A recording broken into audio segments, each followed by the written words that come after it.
CNG বাস হারিয়ে প্রায় যাওয়ার পর যায় মহিলা দুইজন বাচ্চা তিনটা ফুলর নিচে ঠিক ও জায়গা যে মহিলা দুইজন মন বাচ্চা লিয়ে গিয়ে পড়ছে।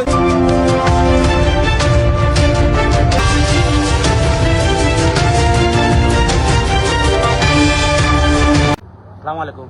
ইনো যে অ্যাক্সিডেন্ট হয়েছে এগুলো বাস সিলেটি বাস সিলেট টু বরমসাল আর এখন সিএনজি হইলো বাটা সিলেটও এরা ফুলওলা যাওয়ার পথে হঠাৎ করে যাইয়া সিএনজি বাস হারিয়ে প্রায় যাওয়ার পর যায় আইয়া সিএনজি আইয়া উঠে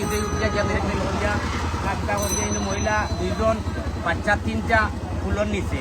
ও ঠিক ঠিক ফুলর নিচে ঠিক ফুলর নিচে তিনজন মানুষ গিয়ে পড়ছেন। আসলে এই ব্রিজটা খুব ঝুঁকিপূর্ণ হয়েছে। প্রতিটা দিন দুর্ঘটনা ঘটে, প্রতিটা দিন এই ব্রিজের দুর্ঘটনা ঘটে। এই ব্রিজে হাজারের উপরে লাখের উপরে মানুষ যাতায়াত করে প্রতিটা দিন, কিন্তু এরপরেও ব্রিজটা কাজ করা হয় না। আর প্রতিদিন কিন্তু মানুষ দুর্ঘটনা ঘটে। এই জায়গার মধ্যে তিনজন মানুষ, দুইজন মহিলা এখন বাচ্চা লিয়ে পড়ছে। শরীর অবস্থা খুবই খারাপ, তারা মেডিকেল পাঠানো হয়েছে। এই হইল বর্তমান গরমসাল কুদালিপুরের অবস্থা। আসলে আমাদের গরমসাল কুদালিপুর নামে এটা পরিচিত। এখানে এই পর্যন্ত কয়েকটা ঘটনা ঘটিয়ে আছে। আজকে ওই যে দুইজন মহিলা এবং স্কুলের একটা বাচ্চা বাস আইয়া উঠিছে এবং সিএনজিও উঠিছে, মুখামুখি সংঘর্ষ। এরই মধ্যে তারা আত্মরক্ষার লাগিয়া ফুলর নিচে জাপ দিয়া পড়ছে। স্কুলের এই ছোট বাচ্চারা লইয়া দুইজন গার্জেনকে ফুলর নিচে ও পানিটা দেখা এই ঠিক ওই জায়গায় এখনো দাগ রয়েছে। এই দেখেন এখনো দাগ রয়েছে।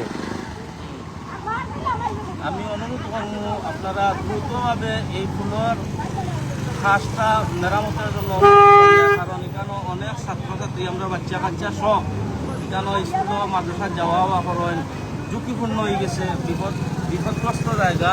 এই জায়গাটা মেরামত করার লাগে আমরা এলাকাবাসীর পক্ষ থেকে দাবি জানাই। বাসে আর সিএনজি এসা দিয়া এরা ব্রিজও নিচে পড়ে গেছে। আমি আইয়া দৌড়েছি বাচ্চাটুকু আর আমার বাইকনার বল রাস্তার ফুলর নিচে মানুষের পুলিশে জানিয়া ড্রাইভারে আটকাইছি। ড্রাইভার উপর তার গাড়ির ব্রেক করছে। এই রাস্তাটা খুব জীর্ণশীর্ণ। এই ব্রিজটা হইলো সবসময় অ্যাক্সিডেন্ট হয়। আর এই ড্রাইভারের গতি হারা নিয়ে আইয়া পেট্রোল দিছে, এরারে ভালো দিছে কালোর নিচে। প্রশাসনের কাছে জোর দাবি ও ব্রিজটা সম্বন্ধে দেখার লাগি। আর এই রাস্তাটা খুব বিপজ্জনক হয়ে দাঁড়াইছে আমার এলাকার। আমি ও এলাকার মানুষ, পার্শ্ববর্তী ও 2 নম্বর ওয়ার্ডও দিতে করছে এই ব্রিজটা। প্রশাসনের প্রতি দাবি আমার ওই ব্রিজটার লাগি একটু ব্যবস্থা করার লাগি। কিন্তু রেগুলার অ্যাক্সিডেন্ট হয়। আর দীর্ঘদিন থেকে ব্রিজ হওয়ার ঘর থাকি অ্যাক্সিডেন্ট হয়। প্রশাসন বা সড়ক পরিবহনের কাছে আমার জোর দাবি ও ব্রিজটার লাগে, ব্রিজটা যাতে বড় হয় আর এই বাঘা রাস্তাটা সোজা করিয়া এই এলাকার টার্নিংয়ের মাঝে ব্রিজটা পড়ছে।